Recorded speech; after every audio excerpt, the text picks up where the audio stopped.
Good morning. My name is Kimberley Buckler, who is Spirit and Soul Healing Clinic in Cochrane, Alberta. Good to see you again. And we are going to talk again today about unconditional love and cord cutting and things that we can do to help us out. I was at work and a beautiful, amazing lady came in and asked for a crystal to help her do a cord cutting. And I said to her, yeah, we can get you crystal to do cord cutting to help assist you with it. But deep down in here, I feel that we need to do a bit more work than just using a crystal to do the cord cutting. I love my crystals. I use crystals every day. I got crystals in my pocket. I like the vibrations of them, and I know what they've done to help me out in so many ways. But also, with that, we also need to do some interior work with the use of these beautiful, beautiful tools that Mother Earth has gifted us with. So, with the lady, I explained to her, we can get you this crystal, but we also need to do some other work. And I asked her what she was needing to do a cord cutting with, and she said her ex-husband. I said, okay. But when we're doing this, we also need to send unconditional love and to change the vibration between her and him with unconditional love. Well, this wasn't the answer for her. She didn't like that idea of unconditional love because of everything that happened in the relationship and the abuse and the things that happened mentally and emotionally. And thought, no, why should she do this? So I explained to her, look at the benefits. Look at the benefits of this relationship. What were the benefits? And she explained to me all the benefits. And she started to smile. And so there were benefits to there. And her energy shifted a little bit. So when I remember a step parent I had, and I did cord cutting with a step parent, I did it quite early as a teenager because I realized what this parent had taught me. And maybe it was in my later teens. I remembered what she had taught me. She taught me manners. She taught me how not to abuse my children, how not to scream and yell at my children. And she taught me so much more. So when I realized this, that all that she taught me, I was very grateful, even though I had been abused. So I looked at that, and the energy towards this step parent had shifted and changed. And I was able to take these lessons forward. And I also looked at this parent, how was she raised? And I understood how she was raised. So we're going back to this lady that came into work, and same thing as she looked at the benefits, and she saw the benefits of this. And then the next thing I said to her, now we need to look at what happened to this ex-partner as a child, what happened to him when he was being raised, what was the parents like. I said, was the father like this and this and this? And she said, yeah. And the mother? I can't remember what came up about the mother. And I said, okay, so when we look at our partner's parents, the mother and the father, what were they raised as? How were they raised? And what traits did they continue on because they felt, even though they didn't like these traits, it became a part of their norm and a part of their the way they acted on a day-to-day basis. So this person's parent was an alcoholic, very abusive and aggressive, and very demeaning. And sometimes we have parents that are very domineering, and you have to do this and this and this and this and this and this, and it's all in a regimented thing. And if you don't do it that way, and then you're put down because you're not perfect. So When she saw this and realized that, oh, okay, so this person was abused. And that's why the traits continued on, and that's why she was abused, because he wasn't able to look at what he went through and do some healing on a soul level with his parents and maybe back into the timelines into another life. So after a bit, all the energy had shifted around her, and she realized the benefits. She realized the impact that this ex-partner's parents had on him and why he continued some of the things that he saw as a child. So then she was ready to send the unconditional love through the cord and do a cord cutting with this person. I said, you're going to need to do this actively, probably more than once, until you feel a difference. Now, when we feel a difference and towards someone that we know of that has abused us or walked over us or crossed the boundaries with us, doesn't matter. When we have healed from this, we are able to say that person's name without anger, without fear, without resentment. And we say this person's name nicely.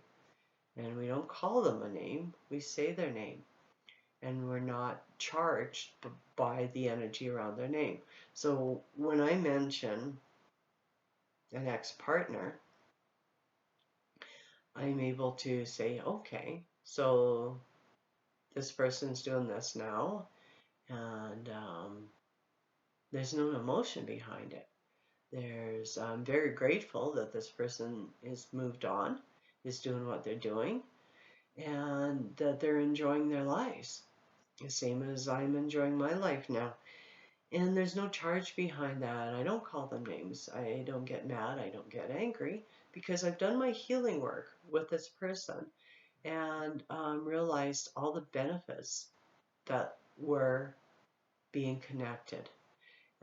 All the benefits over the years, the benefits of having someone there for my daughters, the benefits of having beautiful gardens to work in, the benefits of being able to grow and be introduced to the natural healing.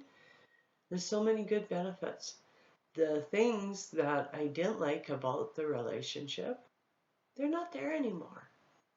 I learned from those things too. I learned what's healthy and what's not healthy, and what's right and what's not right. And here I am today, being able to talk about this person with love in my heart instead of anger and resentment.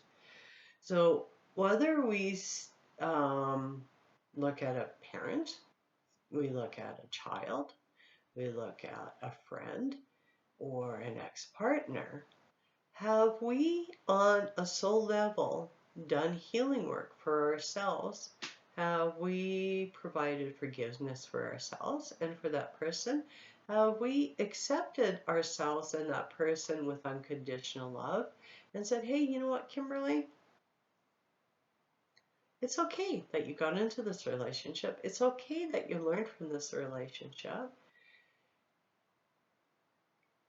High five, pat on the shoulder that you were able to see everything that wasn't working for you and everything that wasn't right, and you were finally able to walk away.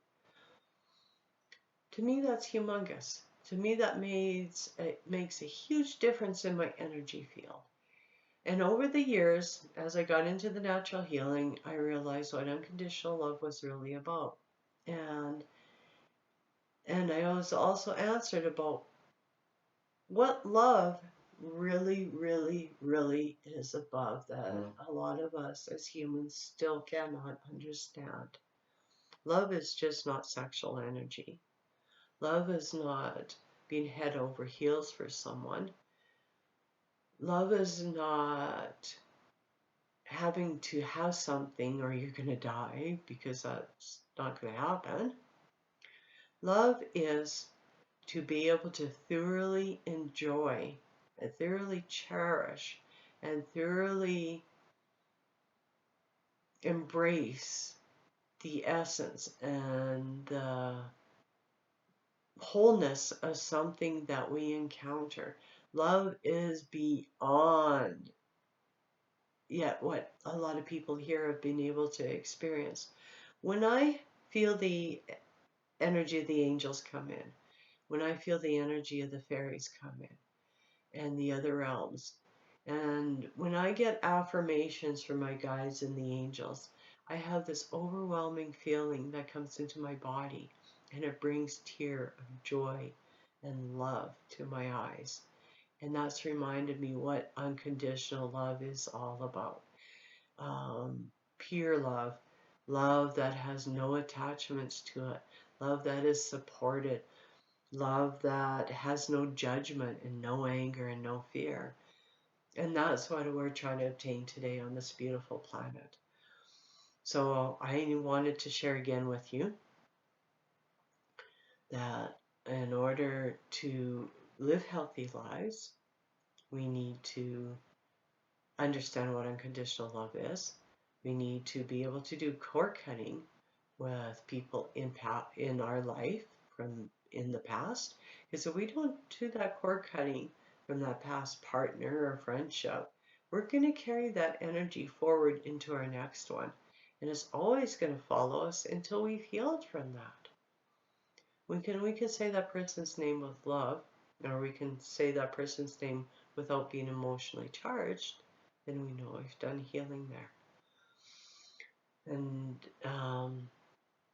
it makes a big difference in your life. It makes a big difference in your well-being. It makes a big difference in your energy field.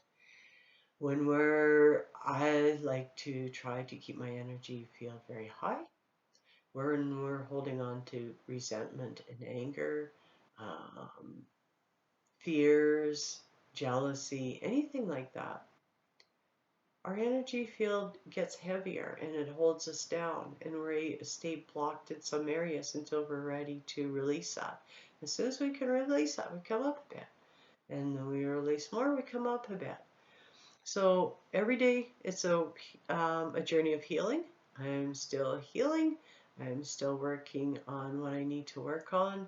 And I know right now there's something I'm working with that's very dear to my heart.